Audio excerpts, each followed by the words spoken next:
علم الانسان ما لم يعلم۔ بعدہ بے شمار صلاۃ و درود نازل ہو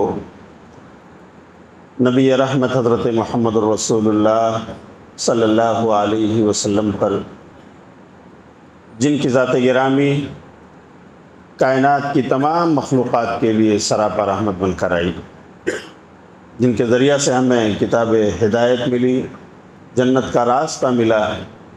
کروڑہ صلاۃ و درود نازل ہو آپ پر۔ اللہم صلی علی محمد وعلی آل محمد کما صلیت علی ابراہیم وعلی آل ابراہیم انک حمید مجید۔ اللہم بارک علی محمد وعلی آل محمد کما بارکت علی ابراہیم وعلی آل ابراہیم انک حمید مجید۔ میں اس موقع پر شکر ادا کرنا چاہتا ہوں سرزمین حیدرآباد کے ان منتظمین اجتماع کا، ان نوجوانوں کا جنہوں نے اس پروگرام اور اس دعوتی ٹور کے لیے برابر رابطے میں رہ کر سفر کی تمام سہولیات ان کی وجہ سے میسر آئیں۔ اللہ تعالیٰ ان تمام پروگراموں اور اجتماعات کو ان کے میزان حسنات میں درج فرمائے۔ مسجد تقویٰ کے ذمہ داران بھی شکریہ کے مستحق ہیں کہ ان کی اجازت سے پروگرام آج مسجد تقویٰ کی گود میں ہو رہا ہے۔ اللہ ہم سب کو اس سے فائدہ اٹھانے کی توفیق عطا فرمائے۔ آج کا موضوع ہے عورتوں پر ارتداد کے حملے اور بچاؤ کی تدابیر۔ یہ موضوع میرے بھائیوں عصر حاضر کا بہت ہی حساس موضوع ہے، اس لیے کہ امت مسلمہ کی بہت ساری بیٹیاں مختلف راستوں سے آج غیروں کے گھروں کو آباد کرتی ہوئی نظر آ رہی ہیں۔ انہوں نے ان کے ساتھ اپنا یارانہ اور دوستانہ بڑھایا اور اس حد تک کہ ان کے گھر کی زینت بن گئی، اپنے ایمان کا سودا کر لیا۔ یہ واقعات ہر ایمان رکھنے والے غیرت مند مومن کے لیے لمحہ فکریہ ہیں۔ ہمیں اس تعلق سے سوچنے، غور کرنے کی ضرورت ہے کہ اسباب کیا ہیں، ان کا تدارک کیسے ہو، اور ہم اپنی قوم کی ان بیٹیوں کو ارتداد سے کس طرح بچا سکیں۔ لیکن آئیے پہلے سمجھتے ہیں کہ ارتداد کہتے کسے۔ ارتداد یہ عربی زبان کا لفظ ہے جس کے معنی ہیں مڑنا، پلٹنا، ارتد یرتد ارتداد۔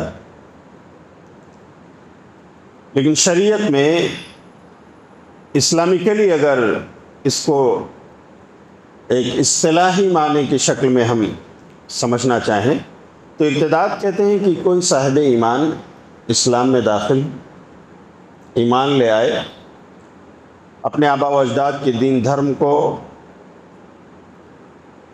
دین توحید کے علاوہ جس کو وہ مانتا تھا اسے چھوڑ کر دین توحید کو اپنا لے، دین محمدی کا پیروکار بن جائے، اور پھر اس دین سے برگشتہ ہو کر کسی اور مذہب کو اپنا لے، کسی اور دین دھرم کو ایکسیپٹ کر لے، مذہب اسلام کو چھوڑ دے، تو اس نے ارتداد کو اپنا لیا اور وہ مرتد ہو گئے۔ ارتداد میرے بھائیو یہ جرم عظیم ہے اسلام کی نظر میں، اور قرآن کریم کی روشنی میں اس کی سزا بڑی دردناک ہے اور وہ جہنم ہے۔ قرآن میں اللہ رب العالمین نے سورہ بقرہ اگر پڑھیں آپ تو 217 نمبر کی آیت میں اللہ ارشاد فرماتا ہے وَمَن يَرْتَدِدْ مِنْكُمْ عَنْ دِينِهِ فَيَمُتْ وَهُوَ كَافِرٌ،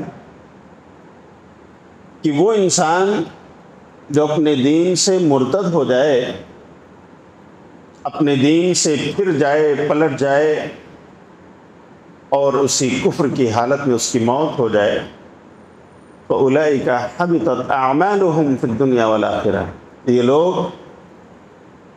جو مرتد ہوئے ہیں ان کے تمام اعمال اکارت، تمام اعمال بیکار، سب کیا کرایا، تمام نیکیاں زیرو۔ وَأُولَئِكَ أَصْحَابُ النَّارِ هُمْ فِيهَا خَالِدُونَ، اور یہ لوگ جہنمی ہیں جس میں ہمیشہ ہمیشہ رہیں گے۔ اللہ رب العالمین نے فتنہ ارتداد کے شکار لوگوں کو یہ وعید سنائی ہے۔ میرے بھائیوں، ارتداد کا یہ فتنہ پیارے نبی صلی اللہ علیہ وسلم کے زمانے میں بھی کہیں کہیں اکا دکا نظر آتا تھا، اس لیے کہ اس وقت بھی دشمنان اسلام موجود تھے اور وہ اہل ایمان کو ورغلانا چاہتے تھے، ان کے ایمان میں شکوک و شبہات پیدا کرنا چاہتے تھے، اور جب انہوں نے دیکھا کہ اسلام کا بڑھتا ہوا ریلا، اسلام کا آگے قدم بڑھاتا ہوا قافلہ کسی طرح رک نہیں رہا، تو زمانے کے لوگوں نے سازشیں رچی، خاص طور سے اہل کتاب یہود و نصارہ نے یہ سازش رچی کہ ایسا کرتے ہیں ہم پہلے ایمان لانے کا ڈھونگ کرتے ہیں۔ قرآن نے اس کے بارے میں میرے بھائیوں منظر کشی کی ہے کہ کس طرح سے انہوں نے سازش رچی۔ وقالت طائفة من اہل الکتاب آمنوا بالذی انزل علی الذین آمنوا وجہ النہار واکفروا آخرہ لعلہم یرجعون۔ انہوں نے میٹنگ کی اور یہ طے کیا، اہل کتاب کی ایک جماعت نے، اور وہ یہودی تھے، کہ ایسا کرو، محمد کا یہ دن بڑھتا ہوا جا رہا ہے صلی اللہ علیہ وسلم، اس کو روکنے کی کوئی تدبیر کارگر نہیں ہو رہی، تو ایک اور تدبیر ہم کرتے ہیں، اور وہ یہ ہے کہ ہم صبح کو اس پر ایمان لے آتے ہیں جو مومنوں پر اترا ہے، یعنی قرآن پر، اور ایمان والے بن جاتے ہیں، اور جب شام ہو تو ہم اس دن کو چھوڑ دیں، اس سے برگشتہ ہو جائیں، اعلان کر دیں کہ اب ہم اسے نہیں مانتے۔ اور ان کا سوچنا یہ تھا کہ ہم یہود ہیں، ہم صاحب کتاب ہیں، تورات ہمیں ملی ہے، ہم پڑھے لکھے لوگ جانے جاتے ہیں، ایڈوکیٹڈ لوگ ہیں، اگر ہم ایسا کرتے ہیں تو محمد کے ساتھ رہنے والوں صلی اللہ علیہ وسلم ہم انہیں سوچنے پر مجبور کر سکتے ہیں کہ آخر اگر قوم یہود جو اتنی پڑھی لکھی ہے، ایڈوکیٹڈ ہے، تورات اس کو ملی ہے، جو اہل کتاب ہے، اگر اس کے لوگ ایمان لاتے ہیں اور پھر مرتد ہو جا رہے ہیں، پھر اس سے برگشتہ ہو جا رہے ہیں، تو آخر کچھ تو کمی ہوگی، اس میں کوئی نقص تو ہوگا، اس کے اندر کوئی عیب پایا جاتا ہوگا، تبھی تو یہود نے چھوڑ دیا، اور اس طرح سے ہو سکتا ہے وہ ہماری طرف آ جائے۔ تو قرآن کہتا ہے کہ انہوں نے اس طرح کی سازشیں رچی لعلہم یرجعون، تاکہ ایمان لانے والے وہ بھی واپس انہی کے دین پر چلے گئے۔ تو اس کے نتیجے میں ایک دکھا ایسے واقعات ہوئے، جیسے ایک نام آتا ہے عبداللہ بن ابی سرح رضی اللہ عنہ کا، یہ اسلام لائے، اور اسلام لانے کے بعد ان کی سازش کا شکار ہو گئے، کچھ دنوں کے بعد یہ مرتد ہو گئے، اسلام چھوڑ دیا انہوں نے، اور پھر بعد میں پیارے نبی صلی اللہ علیہ وسلم نے جب مکہ فتح کیا ہے تو اس موقع پر بہت سارے لوگ وانٹڈ تھے، ان کے خلاف وارنٹ جاری ہوا تھا کہ اگر وہ خانہ کعبہ کے غلاف اور خانہ کعبہ کی دیواروں سے چمٹے ہوئے بھی پکڑے جائیں تو ان کو کفر کردار تک پہنچا دیا جائے، ان کے لیے معافی نہیں ہے۔ کچھ گنے چنے لوگ تھے، بعض روایات میں 4 کا نام ہے، بعض میں 6، بعض میں 8، ان میں ایک نام عبداللہ بن ابی سرح کا بھی تھا۔ یہ عثمان غنی رضی اللہ تعالیٰ عنہ کے پاس گئے اور کہا کہ مجھے اپنے کیے پر شرمندگی ہے، میں واپس آنا چاہتا ہوں۔ تو عثمان غنی رضی اللہ تعالیٰ عنہ نے کہا کہ بڑی اچھی بات ہے، چلیے میں اللہ کے رسول سے آپ کے بارے میں سفارش کرتا ہوں۔ تو نبی صلی اللہ علیہ وسلم کے پاس آئے اور کہا اللہ کے رسول، عبداللہ بن ابی سرح کو اپنے کیے پر پشیمانی ہے، شرمندگی ہے، احساس ندامت ان کو ستا رہا ہے، ان کو موقع دیا جائے۔ کہ پھر سے اسلام میں آنا چاہے. ٹھیک ہے، عثمان کی سفارش قبول ہو گئی. عبداللہ بن ابی سرح پھر سے مسلمان ہو گئے مرتد ہونے کے بعد. اور علامہ ذہبی نے لکھا ہے اور کتب رجال جو لکھی گئی ہیں ان میں عبداللہ بن ابی سرح کے بارے میں یہ جملہ موجود ہے، حسن اسلامہ. اسلام لانے کے بعد پھر دوبارہ جب آئے یہ تو بڑا بہترین اسلام ان کا رہا، مطلب ایک مخلص مسلمان بن کر انہوں نے زندگی گزاری. صحابہ رسول میں شمار ہوں، صحابہ رسول بن گئے. تو میرے بھائیوں، اس طرح کے واقعات پیارے نبی صلی اللہ علیہ وسلم کے زمانے میں بھی یکا دکا اس طرح کے ہوتے رہے. لیکن یہ واقعہ ایک تسلسل کے روپ میں سامنے آیا جب نبی صلی اللہ علیہ وسلم کی وفات ہو گئی. تو وفات رسول صلی اللہ علیہ وسلم کے بعد کچھ چیلنجز آئے سامنے. جب صدیق رضی اللہ تعالیٰ عنہ کا عہد شروع ہوا، آپ منصب خلافت پر فائز ہوئے، تو ان کے سامنے کچھ فتنے امٹتے ہوئے دکھائی دی. ایک طرف کچھ لوگوں نے کہا کہ اب پیارے نبی نہیں رہے، ہم دین پر عمل کریں گے، توحید پر قائم رہیں گے، نماز پڑھیں گے، روزے رکھیں گے، لیکن اب زکوٰۃ ہم نہیں دے پائیں گے، ہمارے لیے مشکل ہے، دشوار ہے. تو زکوٰۃ کا جزوی ارتداد بعض قبائل میں رہا. اچھا، اسی طرح کچھ ایسے قبائل بھی مرتد ہونا شروع ہوئے جو نبی صلی اللہ علیہ وسلم کے آخری وقت میں آپ کے وفات سے قریب وہ ایمان لائے تھے، اسلام میں داخل ہوئے تھے، ابھی اچھی طرح ان کی تربیت نہ ہو پائی تھی، اور ان کے دلوں میں ایمان اچھی طرح سے بھی رچا بسا نہیں تھا. تو ایسے بعض قبائل کے ارتداد کی خبریں آنے لگیں، کبھی یہاں سے کبھی وہاں سے کہ فلاں قبیلہ مرتد ہو گیا ہے، اس طرف فلاں قبیلہ مرتد ہو گیا ہے. اس طرح کے لوگ بھی فتنے کی شکل میں ابھر رہے تھے. اور ایک تیسرا چیلنج یہ تھا کہ مدعیان نبوت کچھ لوگ بن کر کھڑے ہوئے اور نبی صلی اللہ علیہ وسلم کے بعد انہوں نے یہ کہنا شروع کیا کہ ہم نبی. جیسے یمن میں ایک شخص اسود انسی کھڑا ہوا اور اس نے نبوت کا اعلان کیا کہ میں نبی ہوں. ادھر بنو حنیفہ کا جو سردار تھا مسیلمہ، جس کو کذاب کہا گیا اور یہ لقب اس کے ساتھ جڑ گیا، مسیلمہ کذاب، اس نے کہا کہ میں نبی ہوں. ایک عورت کھڑی ہوئی سجاہ بنت حارث اور اس نے نبوت کا اعلان کر دیا. تو اس طرح سے عہد صدیقی میں مسلمانوں کے سامنے دو تین چیلنجز تھے. ابوبکر صدیق رضی اللہ تعالیٰ عنہ کو منصب خلافت سنبھالتے ہی ان تین محاذوں کے چیلنجز کا سامنا ان کو تھا. تو میرے بھائیوں، مشورہ ہوا کیا کیا جائے. تو اس وقت صحابہ اکرام کا مشورہ یہ تھا کہ مرتدین جو قبائل ہیں ان سے ہمیں نمٹنے کی ضرورت ہے. جو مدعیان نبوت ہیں ہمیں انہیں بھی سبق سکھانے کی ضرورت ہے. لیکن جزوی ارتداد جن کا ہے، جو کہہ رہے ہیں کہ زکوٰۃ ہم نہیں دیں گے، ان کے بارے میں ہمیں نرمی اپنانا چاہیے.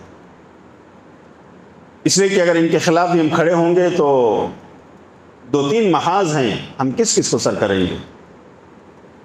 اور یہ اگر ایک جٹ ہو گئے تو ایک بڑا جتھا بن جائیں گے. اس طرح کے خدشات لوگوں کے سروں پر مڈلا رہے گا. تو اس وقت لوگوں نے عمر رضی اللہ تعالیٰ عنہ کو بھیجا کہ جاؤ، ابوبکر صدیق رضی اللہ تعالیٰ عنہ وہ ان جزوی مرتدین کے خلاف بھی فوج کشی کرنے والے ہیں، ان کے خلاف بھی جہاد کا عالم بلند کر رہے ہیں. وہ عمر بن خطاب، آپ ذرا جا کر بات کیجیے، صدیق اکبر کو سمجھائیے. عمر رضی اللہ تعالیٰ عنہ نے آ کر کہا کہ حالات اس طرح سے ہیں، وفات رسول کے بعد یہ فتنے ہمارے سامنے ہیں، تو ہمیں نرم رویہ اپنانا چاہیے، ان کے خلاف ہمیں قتال اور جہاد سے گریز کرنا چاہیے.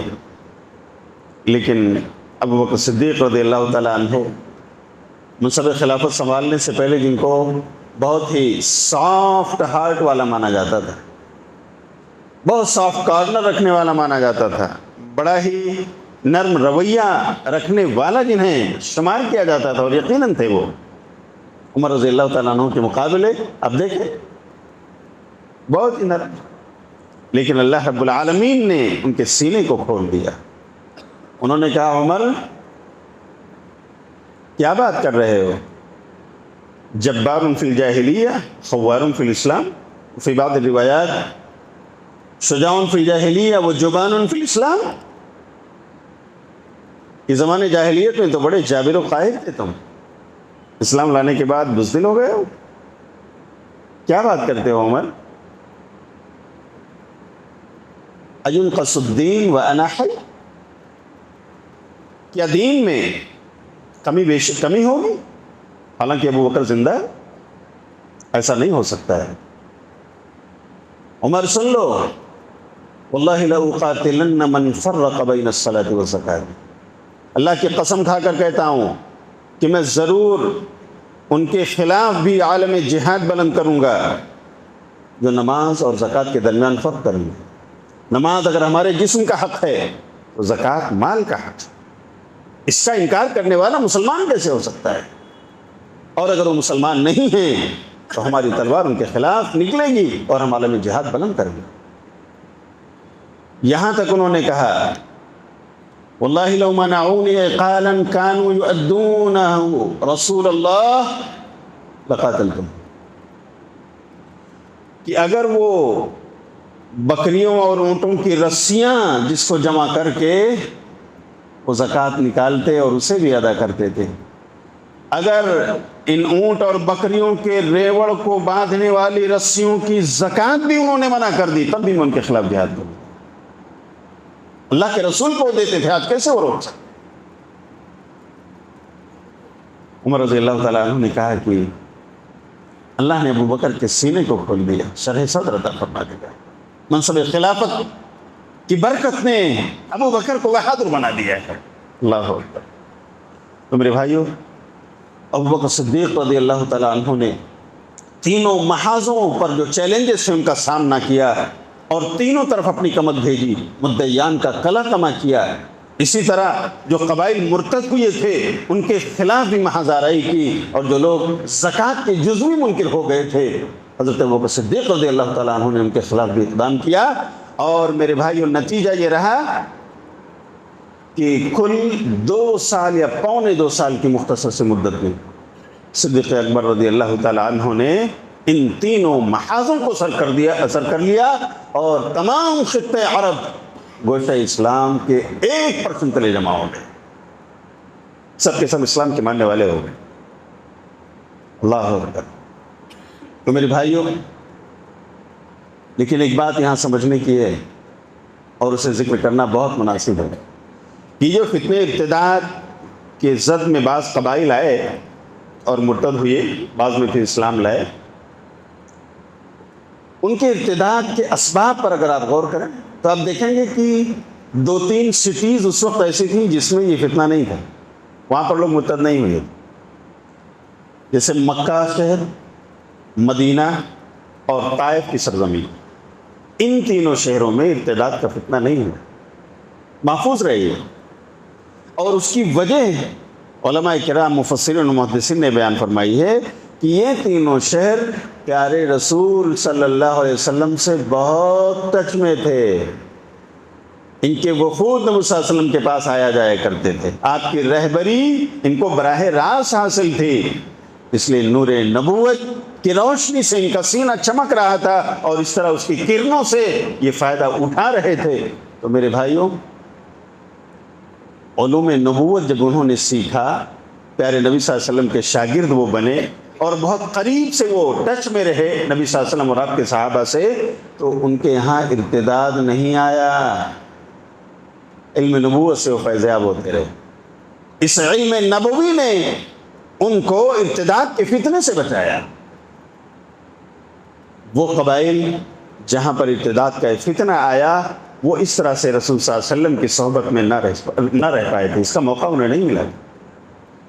تو میرے بھائی، اس سے پتہ چلتا ہے کہ ہمیں علم کی مجلسوں میں نہ یہ کہ وقت دینا چاہیے، بیٹھنا چاہیے، شریک ہونا چاہیے، بلکہ ایسے علم کی مجلسیں آرگنائز بھی کرنا چاہیے. ہمیں علماء کرام کا استقبال کرنا چاہیے اور اپنے مقامی علماء کرام کے دروس بھی اہتمام کے ساتھ ہمیں سننا چاہیے. اور اپنی نوجوان نسلوں کو بطور خاص جو آج کالج اور یونیورسٹیز کی باؤنڈریز میں اعلیٰ تعلیم کے لیے جا رہی ہیں، ہمیں ان نوجوان نسلوں کی بھی میرے بھائی اور رہبری کرنا چاہیے. ان کو تلقین ہونا چاہیے کہ وہ بھی ان دروس سے فائدہ اٹھائیں. اللہ کی قسم یہی وہ راستہ ہے جو ان کے ایمان میں تازگی پیدا کرے گا. ان کا ایمان جاگتا رہے گا، اس میں حرارت ایمان باقی رہے گی. اور جب یہ حرارت ایمان باقی رہے گی تو ایمان باقی رہے گا. ورنہ وہ ہواؤں کی زد پر کہیں کفر اور ارتداد کی آندھیاں چلیں گی، کہیں الحاد اور بے دینی کی آندھیاں چلیں گی. انہیں کالجز کے باؤنڈریز سے، انہیں یونیورسٹیز کے باؤنڈریز سے، اور نہ جانے کتنے نوجوان اپنے ایمان کا سودا کر بیٹھے. تو ہمیں اس طرف توجہ دینے کی ضرورت ہے کہ آخر یہ تینوں شہر طائف، مکہ اور مدینہ اگر نبی صلی اللہ علیہ وسلم کے درس دروس اور ان کی طرف سے آنے والے وفود کے علمی قافلوں کی برکت سے اگر یہ ارتداد سے دور رہے تو ہمیں بھی اپنی نسلوں کو ان تفسیر قرآن کے دروس میں اور درس حدیث کے دروس میں ہمیں انہیں بٹھانا چاہیے تاکہ یہ بھی مستفید ہوتے رہیں اور فتنوں کا مقابلہ کرنے کی طاقت اور ہمت ان میں واقع رہے. تو اس طرح سے میرے بھائیوں، عہد صدیقی میں بھی یہ ارتداد کا فتنہ نبی صلی اللہ علیہ وسلم کے صحابہ نے اس پر قابو اور کنٹرول کیا. لیکن بہرحال یہ ایک بیماری تھی جو رفتہ رفتہ جستا جستا ایسے لوگوں میں سرایت کرتی رہی جو دین سے دور تھے، جن کے یہاں علم سیکھنے کا جذبہ نہیں تھا، جو اپنے آپ کو نبی صلی اللہ علیہ وسلم یا آپ کے صحابہ کے تربیت سے دور رکھ رہے تھے، جو اچھی طرح سے اسلام کے فالوور نہیں بن پائے تھے، وہ لوگ اس کا شکار ہوئے. اور آج بھی میرے بھائیوں اگر آپ جائزہ لیں گے، سروے کریں گے، تو ہمارے ایسے ہی نوجوان لڑکیاں اپنے ایمان کا سودا کر رہی ہیں جن کو ماں باپ نے دینی تعلیم نہیں دیا، جن کے ایمان اور اسلام کو مضبوط رکھنے کے لیے علوم نبوت ان کو نہیں پڑھایا گیا، ان کو قرآن و حدیث کی تعلیم نہیں دی گئی، ان کے عقیدے کو مضبوط کرنے کی کوشش نہیں ہوئی. اور آج کی اس بہتی گنگا میں نہانے کے لیے، ان تیز رفتار ہواؤں کا مقابلہ کرنے کے لیے زمانے کے رو پر چھوڑ دیا گیا. انگریزی تعلیم کا زمانہ ہے، جاؤ تمہاری چوائس، یہ انگلش میڈیم اسکول ہے یا فلاں میڈیم اسکول ہے جہاں پر اسلام نام کا الف بھی نہیں ہے. پھر کیا ہوگا میرے بھائیو ایسی نسلوں کا؟ اس لیے ہمیں اپنی قوم کو اگر ارتداد کے فتنے سے بچانا ہے تو میرے بھائیو ہمیں اس طرف توجہ دینا ہوگا کہ انہیں دینی تعلیم سے ہم روشناس کریں اور دینی علوم اتنا ان کو پڑھا دیں کہ ان کا ایمان اس قدر مضبوط ہو جائے کہ کفر، شرک، بدعت و خرافات اور ارتداد کی چلنے والی آندھیاں آئیں اور ان کے سامنے یہ ہمالہ بن کر کھڑے رہیں. اگر ایسا ہے تو آپ کی تربیت واقعی ایک کامیاب تربیت. لیکن ایسا نہیں ہے. اگر آپ کے بچے اس قدر سیکولر اور اس قدر لبرل بن چکے ہیں کہ ان کے ہاں ایمان، اسلام، شرک اور بدعات میں تفریق کی کوئی تمیز نہیں ہے، تو اللہ کی قسم اس سے بڑی بدنصیبی والدین کے لیے اور کیا ہوگی. یہ بچے اسی دنیا میں ان کے لیے وبال جان بن سکتے ہیں، ان کی آنکھوں کے سامنے وہ مرتد ہو سکتے ہیں اور اس طرح ایمان ان سے خارج ہو سکتا ہے. تو میرے بھائیوں، ہمیں خاص طور سے ارتداد کے اس فتنے کو لے کر اپنی بچیوں کے ایمان کو لے کر فکر مند ہونے کی ضرورت ہے. ہمیں انہیں یہ درس دینے کی ضرورت ہے کہ اے خاتون اسلام، اے حوا کی بیٹی، تجھے اللہ رب العالمین نے جس نبی کا امتی بنایا ہے، اللہ رب العالمین نے اس نبی کو جو قرآن عطا فرمایا ہے اور وہ حدیث جو اس قرآن کا ایکسپلینیشن ہے، ان کی تعلیمات کیا ہیں؟ اے حوا کی بیٹی، تجھے اسے سمجھنے کی ضرورت ہے، تجھے صحابیات کی زندگی اور ان کی سیرت کی ضرورت ہے۔ آج تو نے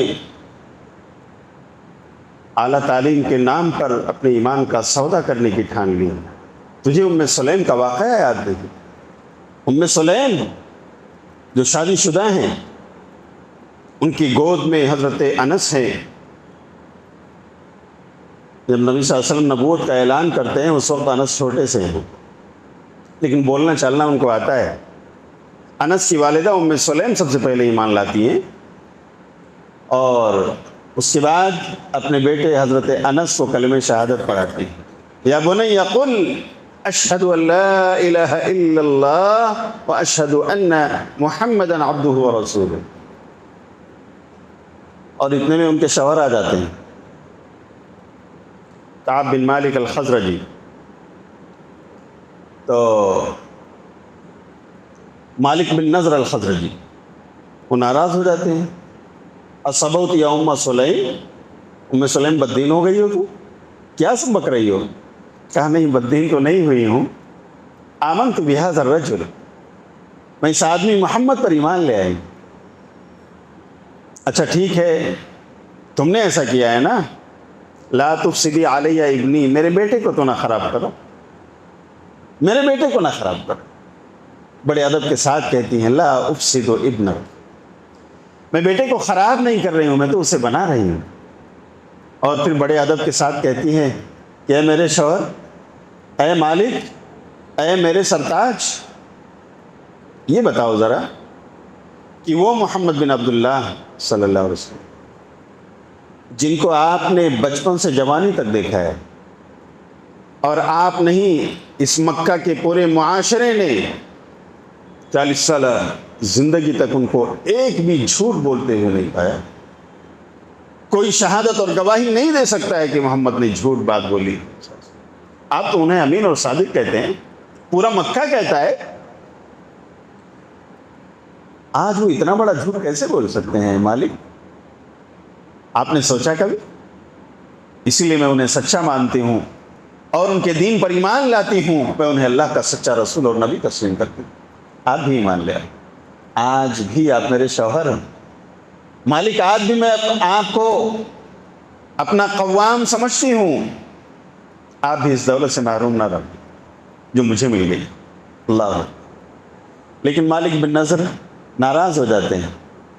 علامہ ذہبی نے لکھا ہے سیر اعلام النبلاء کہ ذهب الى الشام وهلك ہونا، کہ مالک بن نضر غصہ ہو کر اپنا بوریا بستر لپیٹتے ہیں، کھانا کپڑا لیتے ہیں اور سفر پہ روانہ ہو جاتے ہیں، شام چلے جاتے ہیں، سیریا، اور وہیں پر دین نصرانیت پر ان کا انتقال ہو جاتا ہے۔ تو ام سلیم صحابیہ بنتی ہیں، مسلمہ مومنہ موحدہ، ان کا بیٹا انس ابن مالک صحابی رسول بنتا ہے۔ اور میرے بھائیو، ان کا اگر مختصر انٹروڈکشن کرایا جائے تو ایک جملے میں کیا کہا جا سکتا ہے؟ انس ابن مالک کون ہے؟ خادم رسول ہیں صلی اللہ علیہ وسلم، ہجرت کر کے آتی ہیں۔ ام سلیم اپنے بیٹے انس کو پیارے رسول کے پاس لے جا کر 8 سال کی عمر میں پیش کر دیتی ہیں، اللہ کے رسول اسے قبول کر لیجئے، میں بطور خادم آپ کو دے رہی ہوں اپنا یہ بیٹا، اللہ کے رسول اسے قبول کر لیتے ہیں۔ انس نبی صلی اللہ علیہ وسلم کی خدمت میں آ جاتے ہیں۔ اچھا، ادھر پتہ چلتا ہے ابو طلحہ انصاری کو، جو مدینے کے رہنے والے ہیں، انصاری ہیں، ایک اچھے سردار ہیں مدینے والوں میں، جاہ و حشمت والے ہیں، مقام و رتبے والے ہیں، پیسے کوڑی والے ہیں۔ انہیں پتہ چلتا ہے کہ ام سلیم اپنے شوہر سے الگ ہو گئی، ان کے شوہر چلے گئے وہاں اور یہ یہاں پر، تو وہ آ کر پیغام دیتے ہیں کہ ام سلیم اريد الزواج، میں آپ سے شادی کرنا چاہتی ہوں۔ تو ام سلیم کہتی ہیں، ابو طلحہ انصاری ابھی مسلمان نہیں ہیں، یہ اس وقت وہ پیغام دیتے ہیں جب غیر مسلم ہیں وہ، اور ام سلیم مسلمہ اور مومنہ ہیں۔ تو ام سلیم کہتی ہیں ما مثلک یرد یا ابا طلحہ، ابو طلحہ آپ جیسے شریف انسانوں کی بات تو لوٹائی نہیں جا سکتی، آپ جیسے انسانوں کی بات رد نہیں کی جا سکتی، لیکن مشکل یہ ہے کہ میری شادی آپ سے نہیں ہو سکتی۔ کہا کیوں؟ کہا اس لیے کہ میں ایمان والی مسلمہ ہوں، مومنہ ہوں، اور آپ کافر و مشرک ہو، میری شادی نہیں ہو سکتی آپ سے۔ ابو طلحہ کہتے ہیں اچھا اگر میں اسلام لے آؤں، ایمان لے آؤں تو؟ ام سلیم کا جواب ہے کہ اگر آپ ایمان لے آتے ہو تو صرف یہی نہیں کہ میں آپ سے شادی کے لیے تیار ہوں، بلکہ آپ کا قبول اسلام ہی میرا حق مہر ہو جائے گا، مجھے کچھ پیسے کوڑی کی آپ سے ضرورت نہیں۔ سبحان اللہ۔ ابو طلحہ ایمان لے آؤ تو آپ کا ایمان میرا مہر بن جائے گا، مجھے آپ سے اور کچھ نہیں چاہیے۔ آپ جیسے شریف زادوں کی بات رد کیسے کی جا سکتی؟ اگر آڑے کوئی چیز آ رہی تو آپ کا کفر ہے، آپ کا شرک ہے، اور میرا اسلام اسلام کی حامل ہوتے ہوئے میں کفر کے ساتھ کیسے سمجھوتا کر سکوں؟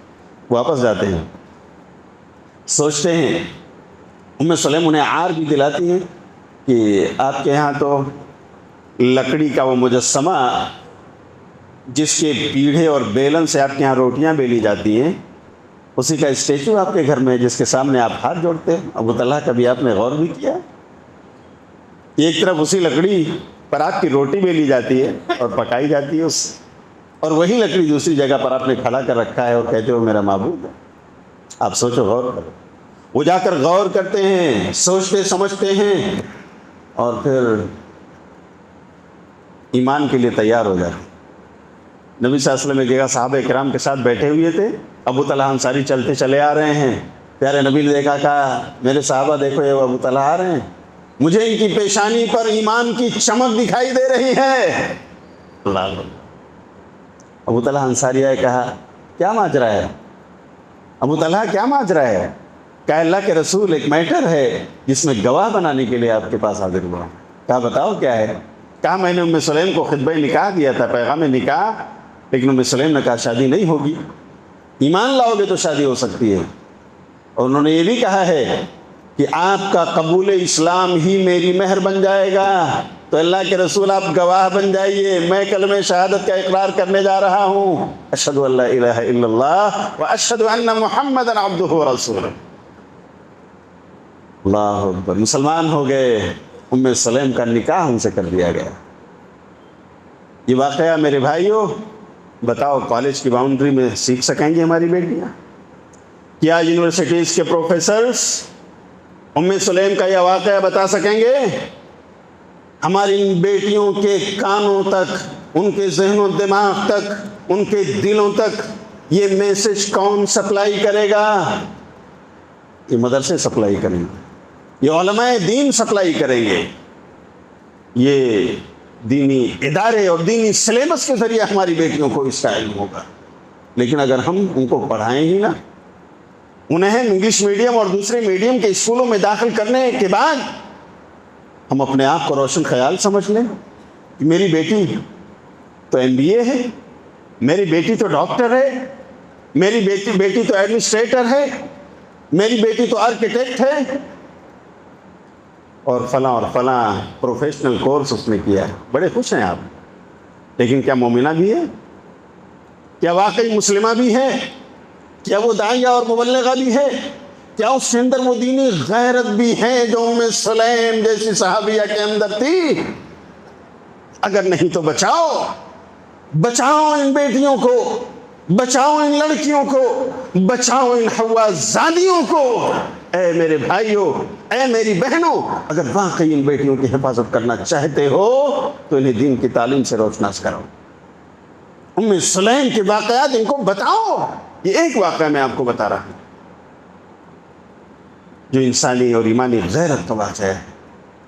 آج ہماری بیٹیاں اگر اس طرح کے واقعات سے تربیت حاصل کر لیں تو انشاءاللہ وہ بھی اپنے آپ کو بچا سکتی ہیں، وہ داعیہ اور مبلغہ بن سکتی ہیں، چاہے کہ وہ عشق اور محبت کے چکر میں آ کر اپنے ایمان کی سودے بازی کریں۔ میرے بھائیوں، ہمیں سوچنا یہ ہے کہ آخر اسباب کیا ہیں؟ بہت معمولی تعداد نہیں ہے جسے آپ نگلیکٹ کر دیں۔ صرف مہاراشٹرا کے ایک سروے کے مطابق 50,000 مسلم لڑکیاں صرف مہاراشٹرا اسٹیٹ میں غیروں کے ساتھ جاتی ہیں۔ اندازہ ہے میرے بھائی آپ کو کیا ہو رہا ہے؟ لو جہاد کے نام پر انہوں نے ہمیں بدنام کیا، حالانکہ ایک واقعہ بھی دلیل نہ بن سکا ان کے لیے، ایک واقعہ بھی وہ پیش نہ کر سکے ایسا، اس کے خلاف انہوں نے پلاننگ کی۔ جاؤ مسلمان بچیوں کو اپنے دام فریب میں گرفتار کرو، دام محبت اور دام عشق میں لے کر کے آؤ، اور اگر اپنے عقیدے اور ایمان کا بنا لیتے ہو تو آؤ ہماری آفسوں میں تمہارے لیے چیک ہے، یہ چیک لے کر کے جاؤ، تمہارے لیے جاب سیکیورٹی ہے، تمہیں جاب دے دی جائے گی۔ اور آج ان کے نوجوان بڑے حوصلے کے ساتھ یہ کام کرنے پر لگے ہوئے ہیں، اور ہم خواب غفلت میں اب بھی پڑے ہوئے ہیں۔ ہمیں سوچنے کی ضرورت ہے، ہمیں تدبیر و پلاننگ کرنے کی ضرورت ہے۔ ہماری ان بیٹیوں کو ہم ان کے ایمان اور اسلام کے تحفظ کو یقینی کیسے بنا سکتے ہیں؟ ہمیں میرے بھائیوں اس بارے میں ایک ذمہ دار کے طور پر، ایک سرپرست کے طور پر، ایک ولی کے طور پر، ایک باپ کے طور پر، ایک بھائی کے طور پر اللہ کی قسم ہمیں سوچنے کی ضرورت ہے، ورنہ بہت دیر ہو چکی ہوگی۔ اگر ہم اس پر غور کریں کہ آخر وجوہات کیا ہیں، تو سب سے پہلی وجہ یہ ہے دینی تعلیم کی کمی، لیک آف اسلامک نالج۔ ہم نے ان کو اتنا سفیشینٹ تعلیم نہیں دی اسلام کی جو ان کے ایمان کا محافظ بن سکے، جو ان کو پروٹیکشن دے سکے، جو ان کے اندر ایمانی غیرت پیدا کر سکے۔ یہ کمی کس کی ہے؟ ہم سرپرستوں کی۔ ہمیں اسے تسلیم کرنا ہوگا۔ اگر ہم اسے تسلیم کرتے ہیں تو کیا ہم آج سے پلان کرنے کو تیار ہیں کہ ہماری یہ مساجد یہ درسگاہ بھی بنیں گے، ہم ادارے کھولیں گے جہاں پر حوا کی بیٹیوں کو دینی تعلیم کا ایک مضبوط سلیبس پڑھایا جائے گا۔ ہمارے پاس علماء ہیں، ہمارے پاس فضلاء ہیں، ہمارے یہ علماء اور فضلاء یہ دین توحید کے مبلغین یہ ان کو درس دیں گے، ان کو موحدہ اور مومنہ بنائیں گے، اور اس طرح ان کے ایمان اور عقیدے کی حفاظت ہوگی۔ اللہ ہمیں ایسا کرنے کی توفیق عطا فرمائے۔ بہت اچھا ہے کہ وہ عالمہ اور فاضلہ بنے، دین کی داعیہ بنے، وہ آپ کے پاس رہتے ہوئے آپ کی آنکھوں کی ٹھنڈک ہوں، اور جب اب شادی کے بعد کسی گھر کی رونق بنے تو وہاں بھی میرے بھائیو شمع بن کر جائیں، اپنے علم کے نور سے اس گھر کو بھی منور کریں، اپنے اچھے اخلاق سے اس گھر کو بھی سنواریں اور بنائیں، اور میرے بھائیو آپ کی نیک نامی کا ذریعہ بنے کہ وہ صدقہ جاریہ ہیں آپ کے لیے۔ بہت اچھا ہوگا۔ لیکن ٹھیک ہے، آپ کہیں گے کہ ساری بیٹیاں تو عالمہ فاضلہ نہیں ہو سکتی، بالکل صحیح ہے۔ آپ کچھ اور بیٹیوں کو دوسری تعلیم آپ دے سکتے ہیں ایک دائرے میں رہ کر، اگر آپ نے واقعی انتظام کیا ہے۔ آپ کے اوٹ ایسے قائدین کی جھولیوں میں گئے ہیں جن کے پاس میڈیکل کالجز ہیں، اگر ان کے یہاں لڑکیوں کا سیپریٹ انتظام ہے کہ وہ انہیں میڈیکل سائنس کی تعلیم دے سکتے ہیں، اور ہمارے سماج کو آج گائناکولوجسٹ کی ضرورت ہے، آج ہماری لڑکیوں کے ڈاکٹر بننے کی ضرورت ہے، اور واقعی یہ ضرورت اگر اس دائرے میں پوری ہو کہ مسلم قائدین ان کے لیے الگ کیمپس کا انتظام کر کے یہ تعلیم ایک سیف ماحول میں دلا سکیں تو بالکل انہیں بنا لیجیے، کہاں اسلام روکتا ہے۔ لیکن شرط یہ ہے کہ پہلی مومنہ وہ بنے، پہلے وہ مسلمہ سچی بنے، آپ ان کو بنائیے۔ لیکن یہ دینی تعلیم میرے بھائیوں، اس سے انہیں دور رکھ کر اگر ہم نے ڈاکٹر، انجینئر اور پتہ نہیں کیا کیا بنایا۔ بہت سارے والدین ایسے ملے، میری بیٹی انجینئرنگ کر رہی ہے، بہت خوش ہیں، اعلیٰ تعلیم دلا رہے، MBA کر رہی ہے۔ میرے بھائیوں مقصد کیا ہے؟ ہمارے اس دنیا میں آنے کا مقصد کیا ہے؟ یہ بھی آپ نے بیٹی کو پڑھایا؟ آئیے میں آپ کو بتاتا ہوں کہ یہ سوچ کتنی بری ہے اور اس کی وجہ سے کتنی لڑکیاں اپنا ایمان بیچ رہی ہیں۔ انجینئرنگ کر رہی ہیں، MBA پڑھ رہی ہیں اور فلاں ڈگریاں لے رہی ہیں۔ تو نمبر 1 دینی تعلیم کی کمی جو پائی جا رہی ہے، جس کی وجہ سے ان کا ایمان اور اسلام مضبوط نہیں ہے، اور پھر وہ اپنے ایمان کا تحفظ نہیں کر پا رہے ہیں۔ آنے والی آندھیاں اس کے سامنے نہیں کھڑی ہو پا رہی ہیں، وہ ارتداد کے فتنوں کا شکار ہو رہی ہیں۔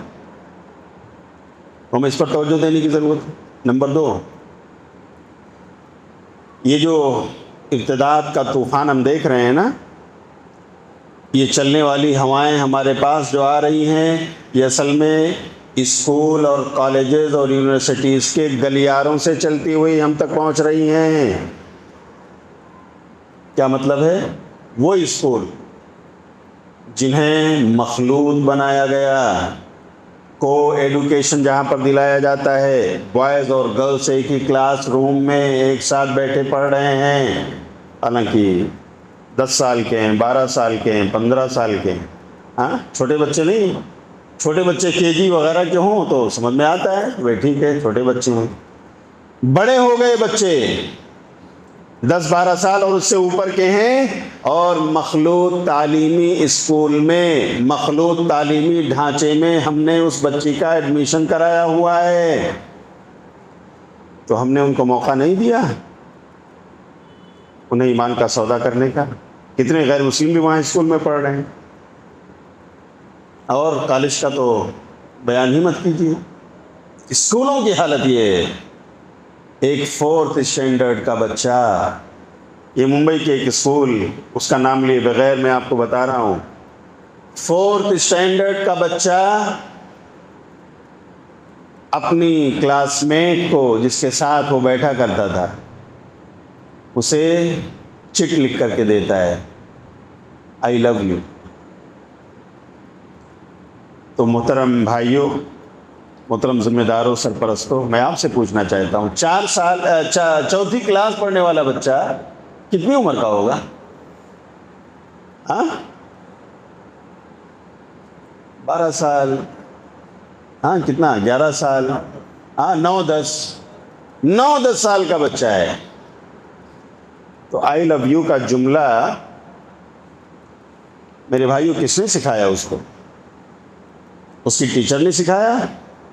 ہرگز نہیں۔ استاد نے سکھایا؟ کبھی نہیں۔ کس نے سکھایا؟ ماحول نے سکھایا، اس کلاس کے انوائرمنٹ نے سکھایا اس کو۔ اب آپ اگر 34 سال کے بچے کی فکر اتنے عروج پر ہے، آپ دیکھ رہے ہیں، اور اس وجہ سے ہے کہ ہم نے انہیں آپس میں ملنے، بیٹھنے، بات کرنے کا موقع دیا ہے، اور آج ٹی وی ٹیلی ویژن کا زمانہ ہے، وہ ساری چیزیں دیکھ رہے ہیں، اور بڑے پیار سے وہ بچہ کہہ رہا ہے کہ آئی لو یو۔ کیا ہمیں یہ فتنہ اور اس کی سنگینی سمجھ میں آ رہی ہے؟ تو میرے بھائیوں، اگر ہمیں ان بیٹیوں کو مرتد ہونے سے بچانا ہے تو ہمیں کو ایڈ تعلیمی اداروں سے دور رہنا ہے۔ تو کیا کرنا ہوگا؟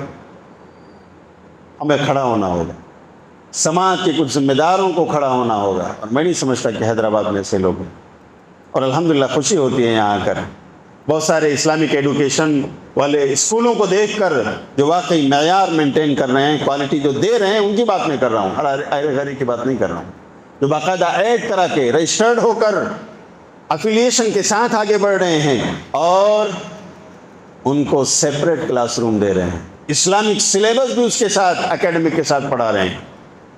ایسے اسکول اگر ہیں تو آپ قابل مبارکباد ہیں، آپ ان سے جڑیے، اور اگر نہیں ہیں تو پیدا کیجیے، ان کا وجود ہم ہی سے ہوگا۔ ہم ہیں تو یہ اسکول قائم ہوں گے، ہمارے سوچ اور فکر میں تبدیلی آنے کی ضرورت۔ تو میرے بھائیوں، نمبر 1 اسکول اور اس کا سلیبس اور اس کا انوائرمنٹ، ہمیں اس پر نظر رکھنی ہوگی اگر ہمیں ارتداد سے ان آئندہ آنے والی نسلوں کو بچانا ہے۔ مخلوط تعلیم ادارے زہر ہیں، میٹھا زہر ہمارے بچے پی رہے ہیں یہاں پر جا کر، اور اس کو محبت کے دام میں میرے بھائیو گرفتار ہو کر آج جو کچھ سیناریو ہمارے سامنے، ہماری آنکھوں کے سامنے دیکھ رہے ہیں۔ اسی طرح کالجز کا معاملہ، اسکول لیول پر کم سے کم اس قدر مضبوط کر لیجئے، ہمارے بچے 10th پاس کرتے کرتے ہو جاتے ہیں 16-18 سال کے، 10th اور 12th پاس کرتے کرتے اچھی خاصی عمر ہو جاتی ہے، جوانی کی دہلیز پر وہ قدم رکھ چکے ہوتے ہیں۔ اس مرحلے میں ان کے ایمان اور اسلام کی مضبوطی کے لیے کتنا ایڈوکیشن ہم نے دیا اور کتنے کی ضرورت ہے، یہ سلیبس ہمیں طے کرنا ہوگا۔ ہمیں اسکول بھی اس طرح کے اوپن کرنے ہوں گے، اور اس کے سلیبس کو بھی لے کر بیٹھنا ہوگا کہ ان کے ایمان کی مضبوطی کے لیے کس حد تک ہم تیاری کر چکے ہیں۔ تو انشاءاللہ اس پر قابو پانا کسی حد تک آسان ہو جائے گا۔ ایک تو یہ ہے دوسرا جو سبب ہے وہ یہ کہ ملازمت اور جاب. ہو سکتا ہے آپ کے اپنے سامنے کچھ ایسے واقعات بھی ہیں. ملازمت اور جاب کی نیت سے بہت سارے والدین اپنی لڑکیوں کو ہائر ایڈوکیشن دلاتے ہیں. کہتے ہیں کہ میں MBA اس لیے کرا رہا ہوں تاکہ وہ کسی بڑی کمپنی میں آفیسر بن جائے, سیکریٹری بن جائے, ہاں فلاں عہدہ مل جائے, اچھی نوکری ہو. مسلم ماں باپ, ہاں مسلم باپ کا کہنا ہے کہ میں اس کو یہ پڑھا رہا ہوں, انجینئر بنا رہا ہوں. میرے بھائی میں آپ سے پوچھتا ہوں, آپ کی دینی غیرت کہاں گئی؟ اعلیٰ تعلیم کے نام پر آپ نے کالجز اور یونیورسٹیز کی باؤنڈریز میں ان بچیوں کو بھیج دیا, لیکن کیا ان کے ایمانی تحفظ کے تئیں بھی آپ نے سوچا کہ بیٹی وہاں گئی, اس نے تعلیم حاصل کیا اور پھر ہم نے جاب کرنے کے لیے پڑھایا اس کو. ہمارے ذہن میں بیٹی جاب کرے گی. بھائی کیوں آپ کے ذہن میں یہ بات ہے بیٹی جاب کرے گی؟ اللہ نے اس کو جاب کے لیے پیدا کیا ہے. بتائیے کہیں سے دور دور تک کوئی ذمہ داری اللہ نے کسی خاتون پر ایسی رکھی؟ وہ آپ کی بیٹی ہے, باپ پر ذمہ داری اسے کھلائے پلائے اور کمائے. شادی کے بعد وہ کسی کی بیوی ہے, شوہر کی ذمہ داری ہے اس کا انتظام کرے اور اس کی عزت و آبرو کا محافظ ہو. ماں بن گئی, ہو سکتا ہے اس کا شوہر اس دنیا میں نہ ہو, بیٹوں کی ذمہ داری ہے اپنی ماں کی دیکھ ریکھ کریں, اس کی ضروریات کا خیال کریں. باپ نہیں ہے, انسان ہے, اس کی بہنیں ہیں, ان بہنوں کا تحفظ بھائی کے ہاتھ میں ہے. بھائی کمائے اور ان بہنوں کا انتظام کرے, ان کی عزت و آبرو کا محافظ بنے. بتائیے کہیں سے کوئی بھی ذمہ داری کمانے کی, جاب کرنے کی اسلامی شریعت نے ان کے اوپر ڈالی ہے؟ نہیں. کہاں ہے آپ کی غیرت بھائی؟ آپ کہہ رہے ہو کہ 50,000 میری بیٹی کماتی. کچھ لوگ کہتے ہیں کہ ورک فرام ہوم چل رہا ہے, 80,000 روپے منتھلی میری بیٹی کے اکاؤنٹ میں آ رہے ہیں. ابھی ورک فرام ہوم ہوا ہے نا, لیکن ہر کمپنی تو ورک فرام ہوم نہیں دیتی. ٹھیک ہے, آپ قسمت والے تھے, ورک فرام ہوم مل گیا. ہاں بچی نئی ٹیکنالوجی سے واقف ہے اور گھر میں رہتے ہوئے اس کو حلال روزی مل رہی, کوئی بات نہیں. لیکن جہاں ایسا نہیں ہے میرے بھائی, آپ کی غیرت کہاں گئی؟ باپ ہو کر کے یہ باتیں کہ میری بیٹی کو جاب کرانا ہے. کیوں کرانا ہے بھائی؟ کچھ لوگ کہتے ہیں مولانا زمانہ تو ایسا اور ایسا ہے نا, اگر کبھی شادی ہوئی, طلاق ہو گئی تو کم سے کم یہ پڑھی لکھی رہے گی تو کمائے گی, کھائے گی, کھلائے گی بچوں کو نا. بہت ہی تمطراق کے ساتھ یہ جملے ادا کرتے ہیں بعض والد. میرے بھائیو اللہ کے لیے اپنے ان جملوں پر غور کرو. کیا کہہ رہے ہو آپ؟ ابھی بچی کی شادی نہیں کیا آپ نے اور آپ کی زبان سے جملے ادا ہو رہے ہیں کہ اگر طلاق ہو گئی تو, اس نے خلا لے لیا تو کیا ہوگا؟ اس لیے میں پڑھا رہا ہوں تاکہ خود سیلف سفیشینٹ بن جائے. یہ سوچ اسلامی ہے؟ مجھے بتاؤ. آپ کو دعا کرنا چاہیے, آپ کو اپنی یہ بچی کسی کلیہ خدیجہ میں بھیجنا چاہیے.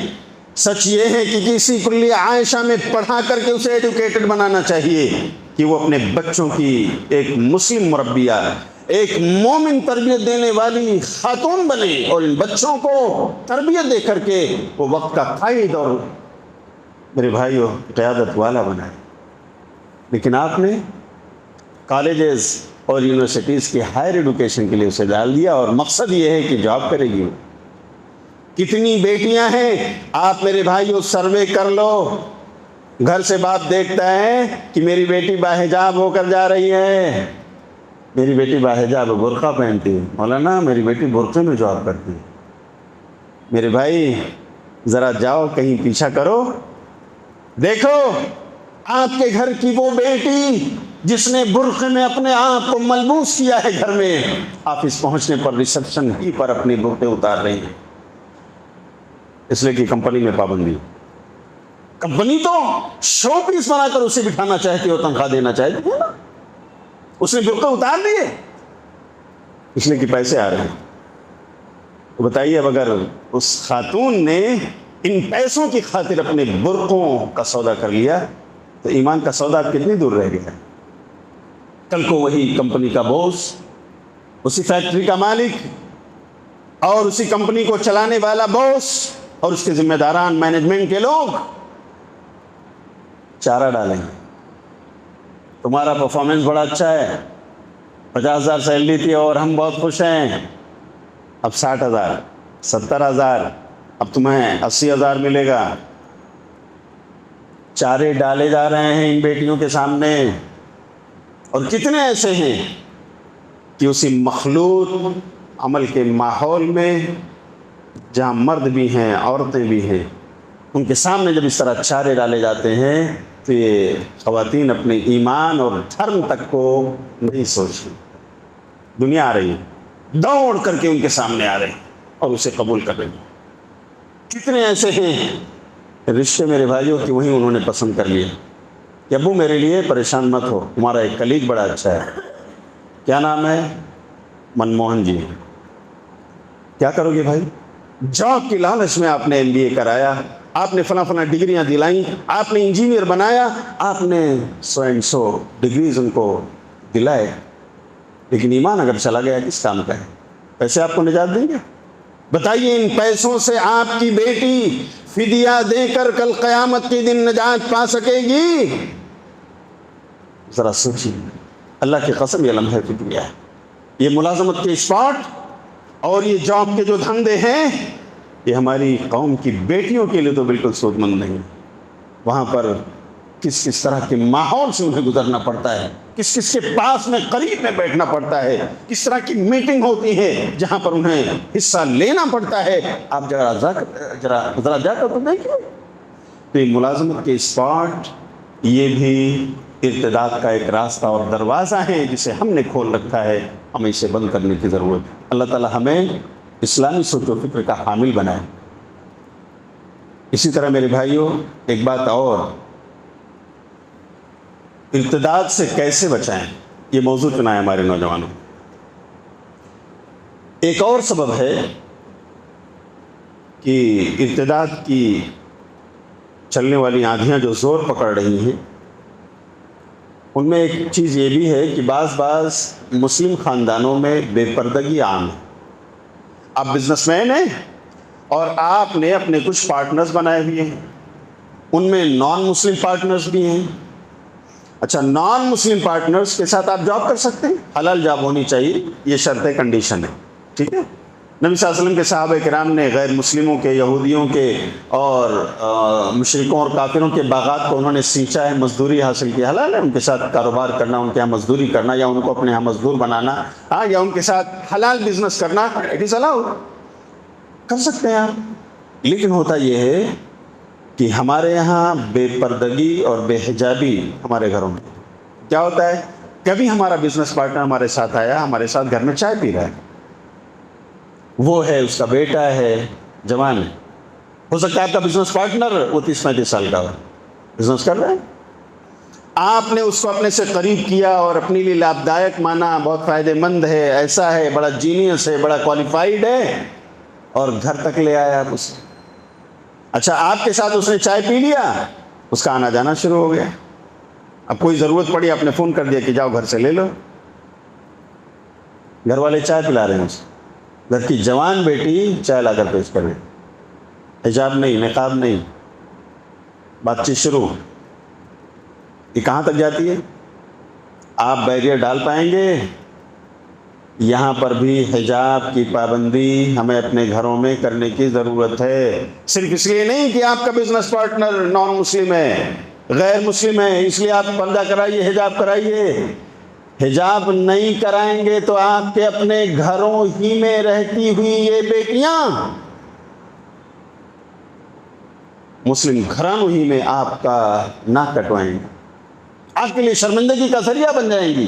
آپ نے اگر یہ دروازے کھول رکھے ہیں کہ ہمارے رشتہ دار جب چاہیں آ سکتے ہیں، تو آپ کی بیٹی کا کزن آ رہا ہے، خالہ زاد آ رہا ہے، پھوپھی زاد آ رہا ہے، ماموں زاد آ رہا ہے، چچا زاد آ رہا ہے، سارے لوگ چلے آ رہے ہیں اور کوئی پابندی نہیں، سامنے کوئی ایسا بیریئر نہیں ہے کہ آپ انہیں روک سکیں کہ آپ یہاں بیٹھو، گھر میں ہماری بہو ہے، گھر میں ہماری نوجوان بیٹیاں ہیں، گھر میں ہماری بیوی ہے، انہیں آپ سے پردہ کرنا ہے، روکا نہیں آپ نے، سارے لوگ چلے آ رہے ہیں اور گھر میں جا کر چائے پی رہے ہیں۔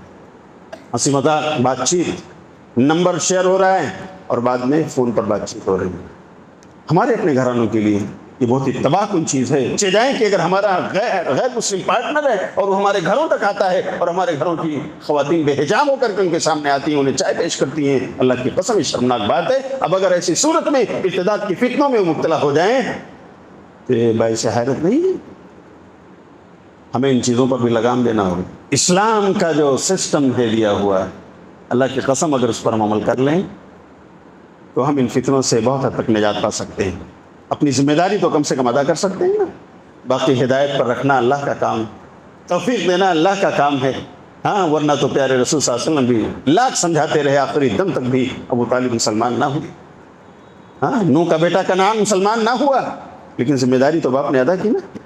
نبی صلی اللہ علیہ وسلم نے اپنے حق دعوت کو ادا کیا۔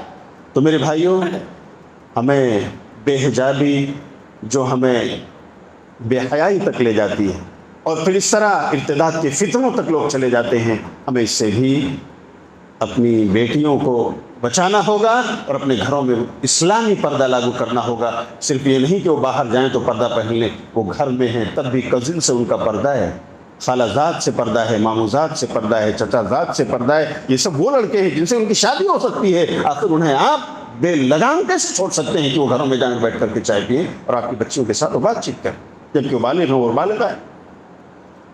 تو اس طرح سے ہمیں اگر ان فتنوں پر قابو پانا ہے، یہ سب زاویے ہیں، ان زاویوں سے ہمیں سوچنا ہوگا۔ اور بھی بہت سارے راستے ہو سکتے ہیں، ہر علاقے، ہر شہر کے الگ الگ بہت سارے اسباب سامنے آتے ہیں۔ میرے بھائیوں، یہ چند چیزیں تھیں میں نے آپ کے سامنے رکھی کہ ارتداد کی ہوائیں زیادہ تر مخلوط تعلیمی اداروں سے چلتی ہوئی ہم تک آ رہی ہیں۔ تو اسکول کو دیکھنا ہے، کہاں پڑھ رہی ہے ہماری بچی، مخلوط تعلیم ہے یا غیر مخلوط۔ ہمیں پھر آگے کیا پڑھانا ہے، اسے انجینئر اور ڈاکٹر بنانا ہے اور فلاں آرکیٹیکٹ بنانا ہے یا اسے عالمہ اور فاضلہ بنانا ہے۔ ہمیں یہاں پر اس کے لیے ترجیحی تعلیم اسے دلانی ہوگی جو اس کے ایمان کا محافظ ہو، اس لیے کہ اسے تو اپنے گھر میں رہ کر اپنے بچوں کی تربیت کرنی ہے، اسے جاب کے لیے ہمیں نہیں پڑھانا ہے، نہ اسلام نے ذمہ داری اس کو دی ہے۔ اور پھر اس طرح حجاب اور پردے کی پابندی اگر ہم ان کو بتاتے ہیں، ہم ان کی تربیت اسلامی انداز میں کرتے ہیں، تو انشاءاللہ ہمیں امید رکھنا چاہیے کہ یہ بچیاں ایمان کی محافظ ہوں گی، غیرت انسانی ان کے اندر ہو، غیرت ایمانی ہوگی، اور یہ آپ کو بھی عزت اور احترام دیں گی اور آپ کی ناک کٹانے سے اپنے آپ کو بچائیں گی۔ اللہ تعالیٰ ہمارے قوم کی جو بیٹیاں ہیں، ان کے جو سرپرست اور نگراں ہیں، ان سرپرستوں کو، اولیاء کو اللہ رب العالمین اپنے بچوں اور بچیوں کی تربیت کے تعلق سے جو ذمہ داری ہے اسے کما حق نبھانے کی توفیق عطا فرمائے۔ آمین۔ وآخر دعوانا الحمد للہ رب العالمین۔